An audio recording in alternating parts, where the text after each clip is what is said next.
Welcome, Dr. James Beckett, Sports Card Insights. Thanks, sponsors, Beckett Media, Beckett Grading, Beckett Authentication, ComC.com, Burbank Sports Cards, Mike Stadium Sports Cards, Heritage Auctions, Hugs to Scott Auctions, Topps, Panini, and Upper Deck.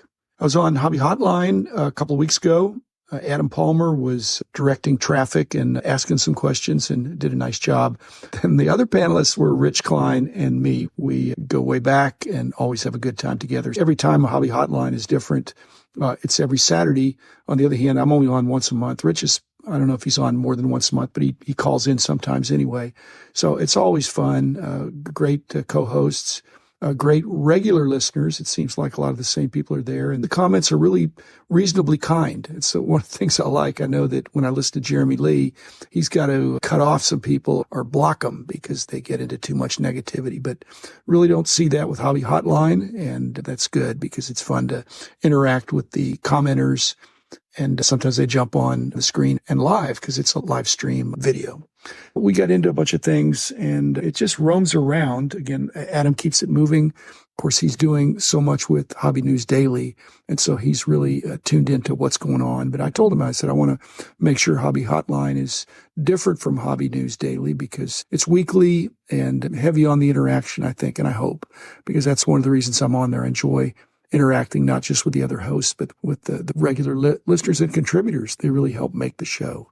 Thanks for that. I'll be on again in a few more weeks, but in the meantime, continue to enjoy the hobby and enjoy some of this content there. I'm trying to keep mine short and sweet, but there's a lot to be said for the longer form journalistic and talk show thing where you have that. That's a lot of fun too. So I do it the way I do it, but then I participate with others in other good formats where you never know what's going to come up. So I try to grab a few minutes each time, just think, well, you know what, I could do an episode about that, or I could just edit out from the hour and pull 10 minutes or whatever of something I think would be helpful and add to understanding of the industry, which I'm trying to promote, because I think an informed, educated hobbyist is going to be the best. If you know what you're doing, you're a better ambassador to tell others, and I think you personally can enjoy it more yourself. So thanks, everybody. Be back again in a couple of days with another episode.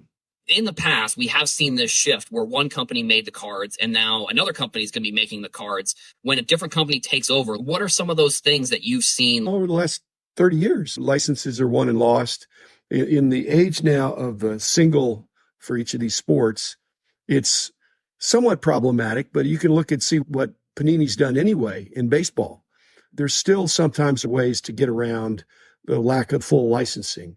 Prism is a substantial brand that has a lot of brand equity and a lot of followers. And so if they're able in any way to continue to do Prism type products with that brand within the legalities, but over the next couple of years, their ability to do certain things is going to be slightly curtailed or completely curtailed.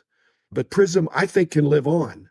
And so does that mean Fanatics has to buy Prism as a brand? I think they've already had those discussions, and it sounded like they didn't go very well. Do you think not having autographs of those top quarterbacks in this year's Prism product, any potential that could end up being a good thing? Chasing Rainbows, maybe you don't get the autograph, but if you've got 3 cards in the CJ Stroud Rainbow that are 10 or less print run or that you just can't find, you're going to either open the product or chase the Strouds or chase the Bryce Youngs or chase whomever until you get those cards. Mm-hmm. So it is definitely a plausible situation, especially because Prism is still popular. Ken Golden is on a hoops card from this year. He's on the Joel Embiid hoops card from this year.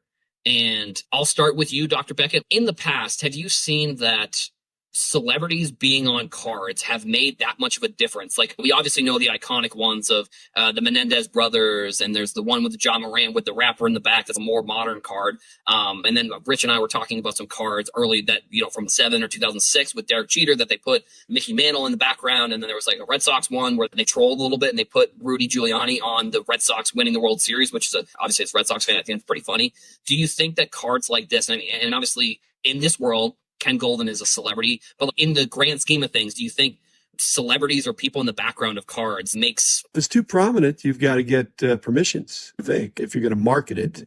But if it's incidental like that, I think it's cool.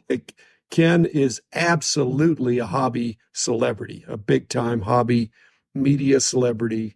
and well-deserved for being around a long time and putting his mug out there. Also, it's not cheap to sit on the front row. I've got great seats, but I have not seen myself on a card.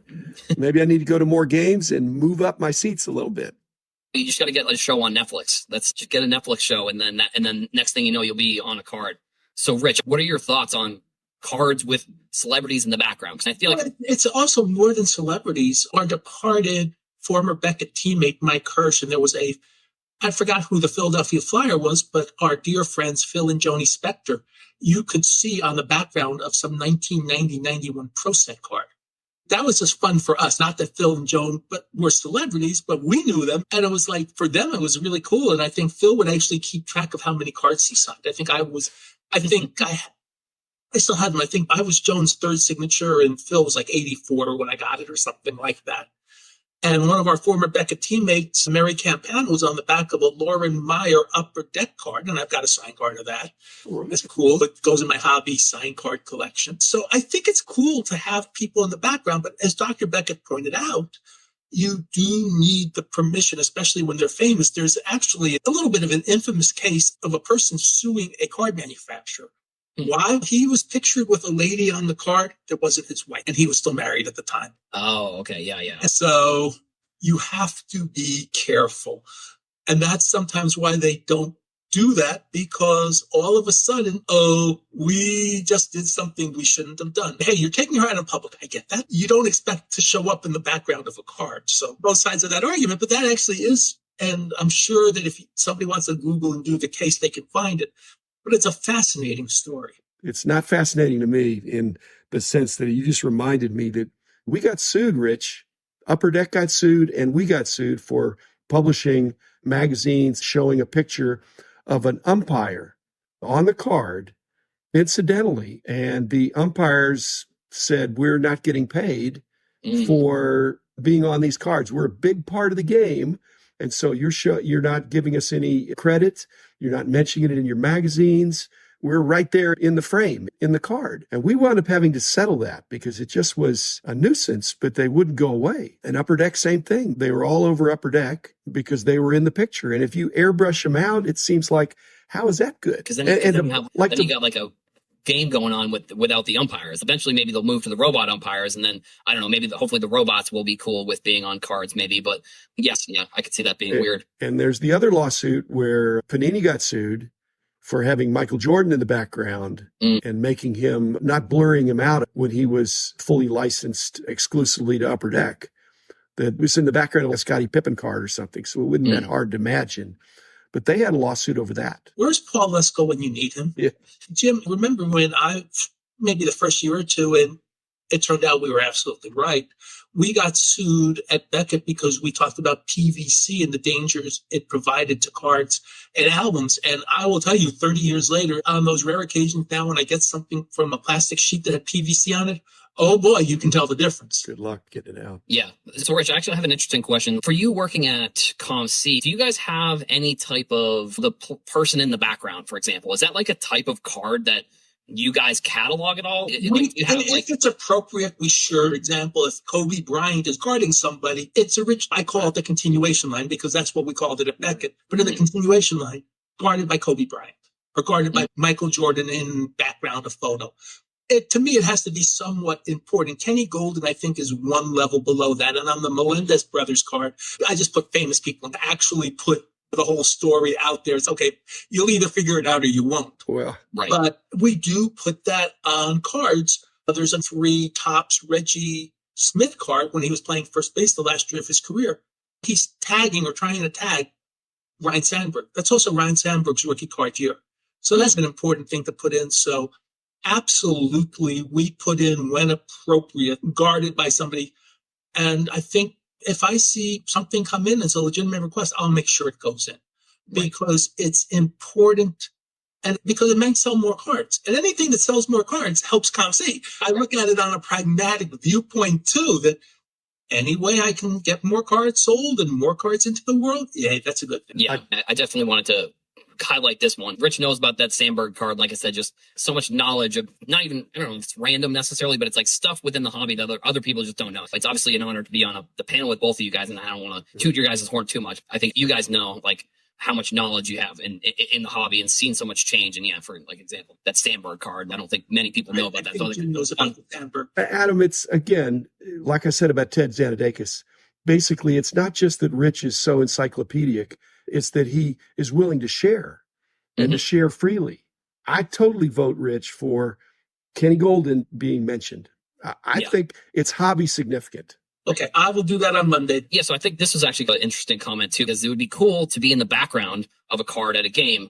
I wonder, when I see comments like this, sometimes it just gets my mind racing, and I'm like, Topps probably could do something where they either get a photo from a game, do some sort of Topps Now concept, and maybe they could sell a specific seat, and it's like they sell this seat, and it's like a Topps seat or something where you get a card if you buy this ticket, where you'll get a card with you in the background or something along those lines. I think I give Topps too many ideas, and I don't think I've got paid from them yet. So I'm going to move on here just so that way I don't. No, that's a great idea, but it's just too easy to Photoshop. Right. And there's so many card doctors and very talented card artists out there that could do that. You give me a great idea. I could be on any card now. Yeah, exactly. Yeah. I remember in the 1990s, Upper Deck ran a contest to have somebody come on a card with Ken Griffey Jr. And then a grandmother posed on the card with him, and she's on the card with him. Yeah. And it was a cool concept trying to get more people involved, and she's on the card. The man in the house of cards.